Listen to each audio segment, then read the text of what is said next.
میں اس وقت میونخ کے مرکزی ریلوے اسٹیشن پر کھڑا ہوں، اور یہ وہ ریلوے اسٹیشن ہے جہاں پر میسیڈونیا سے، ہنگری سے اور بہت سارے اور علاقوں سے لوگ آ کر جرمنی میں داخل ہو رہے ہیں، اور یہاں سے پھر ان کو جرمنی کی مختلف کاؤنٹیز میں بھیجا جا رہا ہے۔ کچھ لوگوں کو یہاں پہنچنے میں مہینے لگے ہیں اور کچھ سالوں میں پہنچے ہیں۔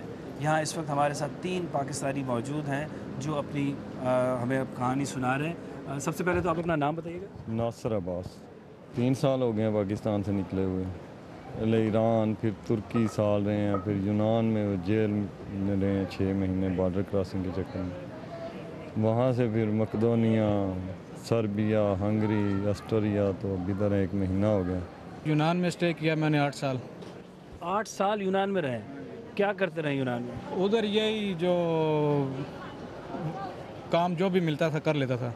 یونان میں وہ نہیں دیتے ہیں، پیپر نہیں دیتے ہیں، یہ مسئلہ ادھر، اسی لیے ادھر آئے ہوں۔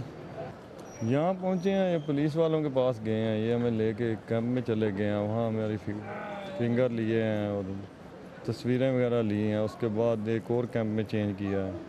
تو کیا سوچ کے آپ چل پڑے ہیں پاکستان سے؟ کیا ذہن میں تھا آپ کے؟ یہی تھا کہ بیٹر فیوچر کے لیے ہر بندہ سفر کرتا ہے، ہم بھی اسی لیے نکلے ہیں سب۔ ادھر آیا ہوں، ادھر میوچن میں آ کے اترا تھا، تو ادھر سے پولیس کی گاڑی لے کے گئی تھی کیمپ میں، ادھر سے پھر مجھے بھیجا ایک اور کیمپ ہے، ادھر بھیج دیا، پھر ادھر سے ٹرانسفر کر کے ایک بہت دور شہر ہے، ادھر سے میوچن سے تقریباً ہے 5 گھنٹے کا تقریباً سفر، پہاڑ ہیں، جنگل ہے، جس کے سینٹر میں ایک مکان دیا مجھے، ادھر نزدیک کوئی بھی مارکیٹ نہیں ہے، کوئی چیز نہیں ہے، کوئی بس اسٹاپ نہیں ہے، کوئی کچھ بھی نہیں ہے۔ آج ادھر سے پھر ادھر آیا ہوں، جا رہا ہوں واپس یونان جانے کے لیے۔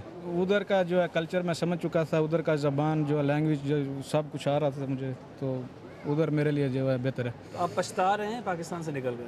نہیں، میں پچھتاوا نہیں ہے، آئے ہیں، کچھ کام کیا ہے، پیسے کمائے ہیں، گھر کے حالات بھی ٹھیک ہوئے ہیں۔ تو جب آپ پاکستان سے نکلے ہو تو آپ کو اس بات کا اندازہ تھا کہ کس طرح کے حالات ہوں گے؟ اس قدر نہیں تھا اندازہ، جتنا ہوا ہے اتنا اندازہ نہیں تھا۔ یہی تھا کہ چلو تھوڑی بہت مشکل ہے بارڈر کراسنگ میں، ترکی ایران سے بارڈر جو کراس کرنے ہوتے ہیں اس کے لیے مشکل ہے۔ اس لیے آئے ہیں کیونکہ ادھر کوئی کام بھی مل جاتا ہے، ادھر پیسہ بھی زیادہ ہے، چلو ادھر سے کچھ یورو میں بھیجیں گے، ادھر روپیوں میں چینج ہوتے ہیں، تو ذرا سرکٹ ٹھیک ہو جاتا ہے۔ اچھا، سنا ہے کہ بہت سارے پاکستانی اور افغان ہیں جو پہنچ رہے ہیں یورپ، تو کتنے کے آپ ملے ہیں راستے میں؟ کتنے ملے؟ ہزاروں کی تعداد میں، ہزاروں۔ اچھا، البانیہ کے ہیں، رومانیہ کے ہیں، رشیا کے ہیں، یوکرین کے ہیں، جدھر کیمپ میں ہم رہ کے آئے ہیں، ادھر سب کنٹری کے لوگ ہیں۔ چلو ایشیا والے تو اور ہیں، غریب لوگ ہیں، ہم ایشیا کے سب جو ادھر آتے ہیں، یہ جو لوگ جن کے پاس کھانے کے لیے ہے وہ بھی ادھر آ رہے ہیں۔